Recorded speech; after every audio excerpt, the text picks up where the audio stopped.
So that is a great analogy for the Trump economy right now. It blew up a little at first with all the tariff talk. Then things settled down, and some people started to think that there would not be any more damage done. But is the big explosion just waiting to destroy everything around it? Well, we've got some news out this week about leading economic indicators that show that we're about to walk off a cliff, and it's coming from what I will only call unusual sources, like exotic dancers and Wile E. Coyote. And I am dead serious. So hit subscribe to Really American Media, and I'll explain why pole dancers know what Wall Street doesn't, and what a lot of economic talking heads don't seem to see coming either, and are instead just blindly telling us that, hey, Trump's tariffs, it's great, it's awesome, no problem here. This seems like a victory. Oh, is it a victory? And I have to say that as someone who has been a critic at times of Trump's tariff policy, these deals seem to be working out very well for American businesses and American workers. All right, now before we get to why exotic dancers know more than that guy, let me share some thoughts from leading economist Paul Krugman, who wrote an article this week that the Huffington Post covered, calling this a Wile E. Coyote economy. Because although the stock market does seem calm right now, he says, quote, markets act as if everything is normal until it's blindingly obvious that it isn't. The current technical term for this phenomenon is a Wile E. Coyote moment. The moment when the cartoon character, having run several steps off the edge of a cliff, looks down and realizes that there's nothing supporting him. Only then, according to the laws of cartoon physics, does he fall. In other words, reality hasn't settled in on Wall Street yet, but it's about to. Remember, the stock market is what they call a lagging indicator. To see where things are actually going, we need to look at leading indicators. And this week, the HuffPost ran another great article that offers a leading indicator that most people don't look at. But on this week's edition of the Vocal Minority Podcast, we did a deep dive to show its validity. And no, I am not joking. All right, this isn't a joke. All right, this was an article published today in the Huffington Post. While some people anxiously watch the stock market for signs of recession, others look for more subtle cues that the economy is in trouble. In Las Vegas, strip club revenue is down 12% year over year. Nevada's legal brothels are down 20%. And it's not just about clubs. Dancers themselves are feeling it. One performer in Texas saw her best nights drop from $1,000 to just $260 in a year. That's a 74% pay cut. One of them is Catherine Denoir, a manager of a legal brothel and an online influencer. Denoir first noticed a decline in business at her brothel right after Trump was elected. So right now, we can see like a huge dip in the earnings and the numbers. And I think I have a theory. And it's just a theory. I don't have any data for it. I know that correlation doesn't mean causation. But I think that there can actually be a connection. This dip actually started to happen after Donald Trump came in the office. Strippers in America are also feeling the pinch. Dancer and influencer Vulgar Vanity, have fun Googling her, said that when she first started dancing in 2022 in Texas, she can earn six figures by dancing in only a handful of the big events in Austin.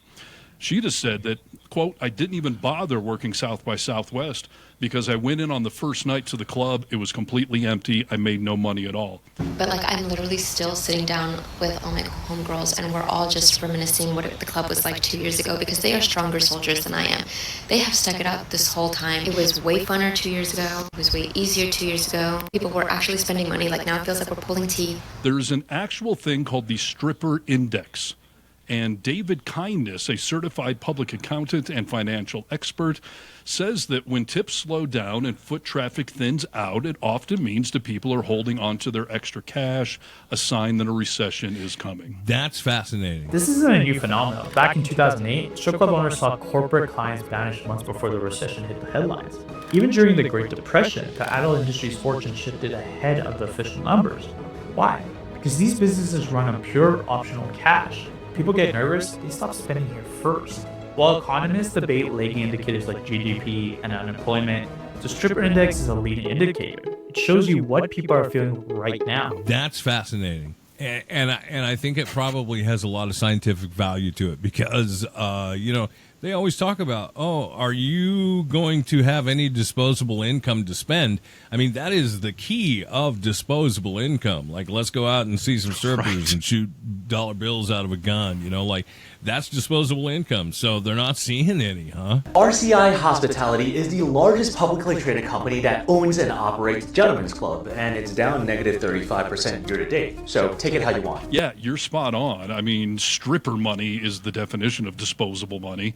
Dirty, sticky, nasty money.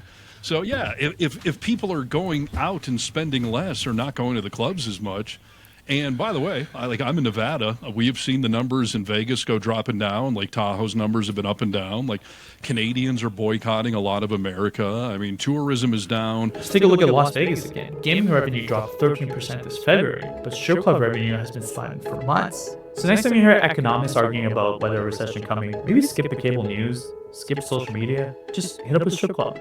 The Stripper Index reminds us recessions aren't just about numbers, they're about human behavior. And sometimes the best economic signals come from the most unexpected places. So that does tend to be an indication that either people are fearful because of what they're seeing, or that the recession is actually starting to trickle in, which we're seeing other indications beyond the Stripper Index. A lot of the workers are telling me that right now the people, they don't have money, they are trying to haggle the surveys, they are trying to go for lower prices. And we also see the numbers, and the numbers are definitely not the normal numbers that we expect. I think that something is definitely happening, and we are the first one who see it. But that one, that's a poll you can watch go up and down all night long. We're taking a hard look at that one, okay? Right. And it's further proof, I would say, that the fact that sex workers aren't getting screwed as much means our economy is getting screwed. It's a screw to screw ratio, and we're out of whack. We are way out of whack. No pun intended. The Stripper Index is a recession indicator showing when the economy slows down, so do the tips. When economic times get tougher, non-essential discretionary spendings are the first ones to be cut, like the strip club, unless you think that's essential. That is fascinating. I love that story, and you're right. We need to think about real life stuff. Yeah, indeed. So are the adult entertainers and Wile E. Coyote correct? Have we already walked off the cliff and we just don't know it yet? Kind of seems like it, but time will tell, and we'll cover it all right here. So please like this video, comment below with what you're seeing out there in the economy, how it's hitting your wallet, and get vocal. From the Vocal Minority with Nick and Steve podcast, available everywhere, including right here on this fine YouTube channel, I'm Steve Harness for Really American Media.